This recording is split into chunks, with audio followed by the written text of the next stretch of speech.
In between rising tension of Murshidabad and West Bengal, as well as the politics escalating, we have joined by the head of the state, Governor, Sir. Sir, welcome to India today, first of all. Sir, you are going to visit Murshidabad and the violence-hit areas. But already the CM of West Bengal, Mamata Banerjee, has already said that you should not go there as the peace has already been restored. So what's your take on that? See, the elected chief minister and the governor having different perspectives on the same issue is natural in democracy. The chief minister has not made any such request to me, but I am told that she has made it in a press conference or so. It's okay. See, that's a request. A request of my esteemed constitutional colleague will be given all the respect and seriousness it deserves. Now, having said it, I'm going to the field, not only Murshidabad, but also Malda. Because Malda, a group of persons, particularly women, affected people, they came to meet me here. What they told me are stories which are shocking, shattering, and offends the sense of fairness of any civilized society. Women in particular, they are displaced from their hearth and home, and in their own country, they have to live as they call it refugee camps, but what the authorities call rehabilitation camps, whatever is the nomenclature. What they told me is something which is benumbing. See, some miscreants coming to your house, they're questioning even the owner of the girl children. You are forced to flee the place. Your house is gutted. This is what they told me, the victims, So that means there is a situation where I, as governor, has a role to play, an important role to play. My first duty, the oath which I am taking as governor, first part is the governor will defend the Constitution of India. The second part is I will work for the welfare and well-being of the people of the state. So when there is dire distress in the field, I have to be with them. That's why I'm going there. But I will certainly see to it that, the situation is not upset by my presence or my visit. My visit is basically to console the people directly. Number two, I have a responsibility to be true to the reports which I write. I do not want to go by the reports which others give me. I want to have a reality check in the field. For that, my presence with the people, understanding their feelings, is very important. And this is not the first time I go. Wherever violence is there, and there have been hundreds of instances of violence took place. Yes. I was there. I might have made more than 200 field visits in times of distress and violence. So that is only my style of functioning within the Constitution of India. Yes. And one of the fundamental rights is the right to life. When the right to life is threatened, naturally as a constitutional authority, it's my duty to step in and do whatever is required to see that people's life and property are protected. That is a humble mission for which I am going to the field. Yes, time and again we have seen you visiting several places, be it North 24 Parganas, be it the North Bengal as well. But time and again the violence is hitting Bengal. And do you think that there must be a permanent solution to this? And do you having any kind of conversation with the Ministry of Home Affairs? You see, violence is there in Bengal. It's not created in the last few years. There is a tradition of violence, particularly during elections. I would trace it to the days of the direct action, where thousands of people were butchered in the state. Then it spread to Navakali, where Gandhiji himself had to go. Now, the specter of violence is very much in the field. It comes in the fore during elections and crisis times. See, here in what I could gather from the victims who came and met me, a section of the people coming and displacing another section from their hearth and homes and pushing them to seek asylum in relief camps in their own country. A sense of alienation is created forcibly in one's own country. This is not something which any civilized society can tolerate.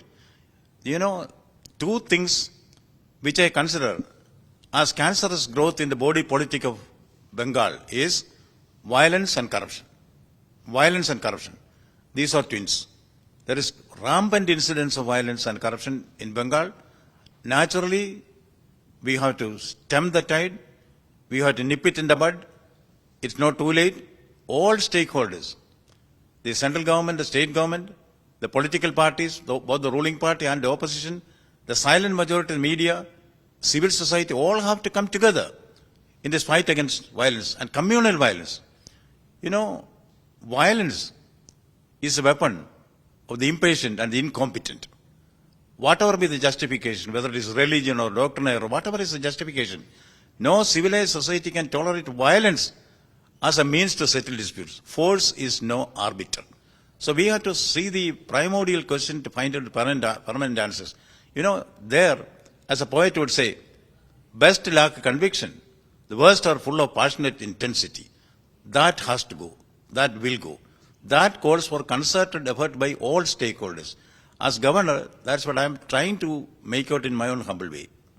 Do you think that the violence that is hitting Bengal, and after the 2011 the government has changed and Trinamool Congress and Mamata Banerjee is leading, after that the violence or the things that is going on, is it having a good venture in the near future or it is going backward? See, I don't want to make any political comment on any particular party or an individual. As a governor, my duty is to see that whatever is promised by the Constitution is protected. Right to life, fundamental right. As a governor, I have to see that right to life is protected. The basic duty for this is with the government of the day. And within the cooperative federalism here, law and order is a state subject. So the primary responsibility rests with the state in certain situations like communal trouble, where the state police cannot handle, not because of the incompetence, the number. Central forces may have to be given. Now central forces are there. Reinforcements have come. I understand the situation is limping back to normalcy. So that cooperative approach is required. But we should act on time. And we should also not act in haste and repent at leisure. So it's a tricky game. The balancing game is a tricky game. But we should see that we have to somehow guard the life and property of the people.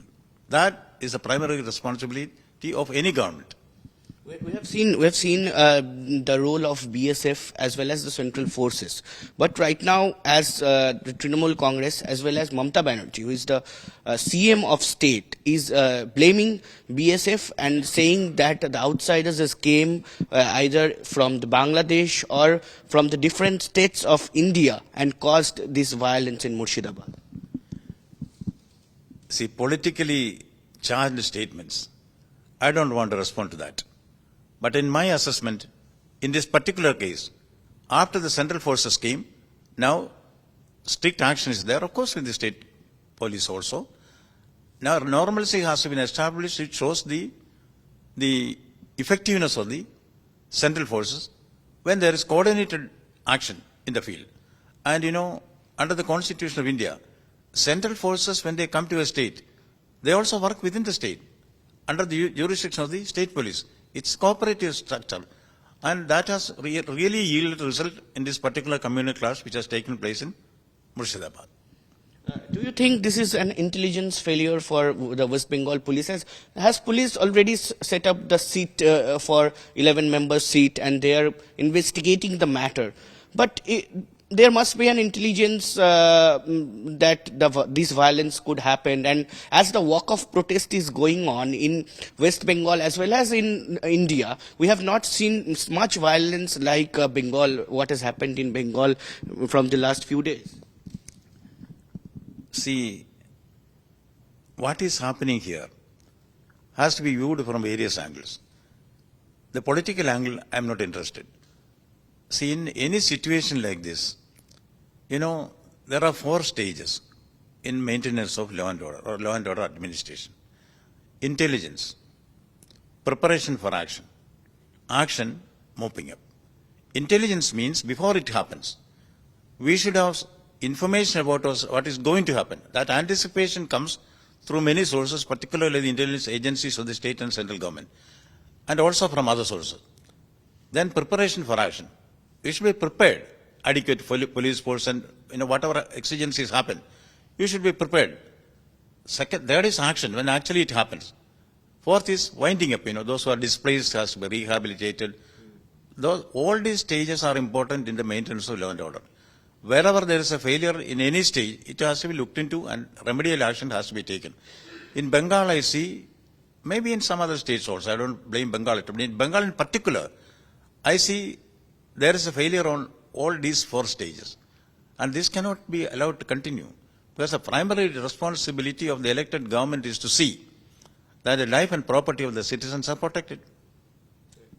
Sir, many of the political parties, those who are in the opposition of Bengal government, are stating that there must be a precedent rule in West Bengal, and they are also saying that the law and order failure is getting on, and it is coming out and out from every election, from every kind of celebrations like Ram Navami and all.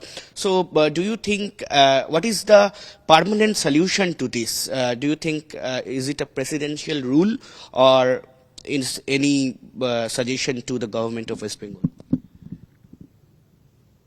As governor, I don't want to make any comment on that. The constitutional options are available. Everybody knows that. But which action to be taken depends on various factors. Let it be taken by the competent authorities. I, as governor, should not interfere in such decisions. So I don't want to comment on that. Sir, you will, the last question I will ask, you will assess the situation of Murshidabad and you will give one report also. So, do you think that after giving the reports and all, and the investigation, so what do you think, will you suggest to West Bengal government, and what is your next line of action, and what is your message to the people to prevail the peace again? My report will be factual and objective. It will be based on the constitution and also the laws of the land. What are the contents of my report, I cannot say now. Without making field visits and listening to the people, my report will not be complete and true to facts. That I am going to do. After that only, I will finalize my report. Number 1. So, till the action is taken by the competent authorities on the report, the content of my report will remain confidential, should remain confidential. Second part of your question. See, I am in touch with the state government and there is a healthy dialogue between the Rajbhavan and Nabarno. That also, I don't want to discuss in the public domain because in such a situation such as the communal trouble, lot of circumspection is required. So I do not want to comment on the content of the report, which I, however, will be giving to the government of India, which, however, will be giving to the state government. But many people have came today also to meet you. They have demanded such things, and also BJP have demanded some things like 5 lakh rupees compensation to the families, as well as few compensation like jobs and all. So, do you have already conveyed to the West Bengal government, or you will do it? There are certain things to be conveyed to the West Bengal government, certain things which are to be conveyed to the other competent authorities. I will certainly do my duty. Their sentiments will be reflected in my reports to all authorities in a proper manner. Sir, your last message to the people of the violence affected areas as well as the people of West Bengal. Never lose hope. If winter comes, can spring be far behind? There is always light at the end of the tunnel. Thank you so much, sir, for giving us time. With camera person Lesan Lodh, Anirban Sinaroy from Kolkata.